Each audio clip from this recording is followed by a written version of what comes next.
It all started on a typical afternoon in Paris, or at least it seemed that way at first. I had just been let go from my PR job at a well-known agency where I had worked for years. The weight of it hung heavily on me. Emma, the PR professional who had failed to make the grade. I had poured my soul into that job, worked late nights and missed family gatherings, all in the name of my career. And yet, it had come to an abrupt end. I walked down the cobbled streets of Paris, trying to shake the weight of disappointment, but it stuck with me. The afternoon felt dark, even though the sun still shone on the scene. My mind was a whirlwind of thoughts. What would I do next? How would I rebuild? I was so lost in my thoughts that I barely noticed the time. I reached the metro station and glanced at the board to check the next train. In the usual rush, I missed the one I needed. The doors closed in front of me, and I stood there for a moment, silently cursing. But what if I hadn't missed it? What if I had gotten on the train? In one version of my life, I let the train go, and I wandered back to my apartment in the Marais district. As usual, I found my boyfriend Pierre waiting for me at home. He kissed me lightly on the cheek, distracted by his phone. Pierre had been pulling away for weeks, and though I wanted to ignore it, I couldn't anymore. We spent the evening together, though the conversation was thin. I told myself that this was just a rough patch and that things would get better. After all, I couldn't be the one to give up first, could I?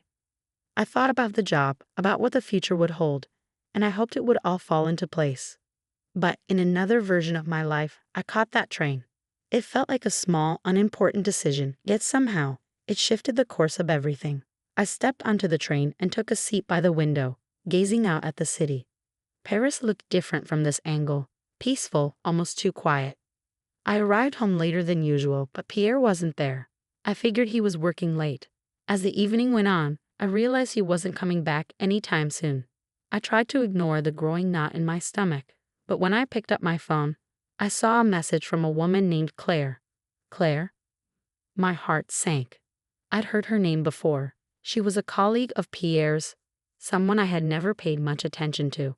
But now, with this message, everything was different. I picked up the phone and dialed Pierre's number, my hands trembling. When he answered, his voice was distracted, like he wasn't fully present. He was probably with her. My stomach turned at the thought. "Pierre, where are you?" I asked, trying to keep my voice steady. "I'm just out with some colleagues, Emma." "What's wrong?" he replied, avoiding the question. "Tell me the truth, Pierre," I pressed. "Is there something going on between you and Claire?" The silence on the other end told me everything I needed to know. I never meant for it to happen, Emma," Pierre admitted, his voice faltering. "But yes, there's something between us." My heart broke in that moment. I hung up the phone and stared out the window. The city was beautiful, but nothing felt the same anymore. I had to face the truth. He had betrayed me. In this life, I walked away. I gathered my things, left our apartment, and headed out into the night. I didn't have all the answers, but I knew I had to make a change. I couldn't stay in a relationship where trust had been broken. But in the other life, the one where I hadn't missed the train, things played out differently. In this version, I got home to Pierre, and he was there, just like before. He was talking to me like nothing had happened. I wanted to believe that everything would go back to normal, that it was just a phase, that I could fix it. I pretended everything was fine, but deep down, I could feel the weight of the truth pressing on me. I kept telling myself that if I just ignored the cracks, maybe they'd heal themselves. But they didn't. And then there was James. In this life, he wasn't someone I could ignore. He was charming, confident, and kind. I met him at a local cafe one afternoon, and the connection was instant. He wasn't like Pierre, and for the first time in a while, I felt truly seen. James had a way of making everything feel lighter, like he wasn't just listening to me but understanding me. Our conversations were effortless, and soon we started meeting regularly. It was the first time in a long while that I felt hopeful. But in the other life, I was still with Pierre. The cracks in our relationship had deepened, but I couldn't bring myself to face the truth.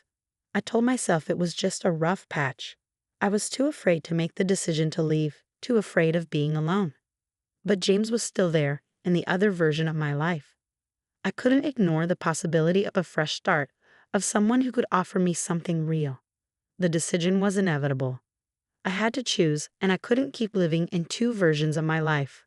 The reality of being with Pierre, of staying in a relationship that had lost its spark was suffocating. I had to let go of the past, face the truth about Pierre, and embrace the possibility of something new with James. The more I thought about it, the clearer it became. I wasn't going to get the life I wanted by holding onto what was already falling apart. I walked away from Pierre in a life where things had already crumbled. I couldn't save something that was broken beyond repair. And in a life where I met James, I decided to take a chance on something that felt real. I wasn't sure where it would lead, but I knew I couldn't live in the past any longer. Both versions of my life taught me something important, that sometimes the hardest decisions were the ones that led to the most rewarding changes. In both lives, I learned that the path to happiness wasn't always clear, but it was always worth choosing. Whether I stayed in the life I knew or stepped into the unknown with James, I had to trust myself. Now, standing at the crossroads of my future, I knew that the choices I made today would define who I became tomorrow.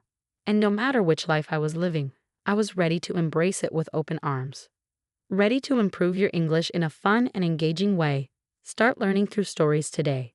Subscribe to Learn with Godson and dive into captivating stories that will help you expand your vocabulary, understand sentence structures, and practice pronunciation. Stories make learning English exciting and memorable. Join us on this journey and watch your language skills grow with each story. The voiceover in this video is given by Learn with Godson. Copying or re-uploading is prohibited.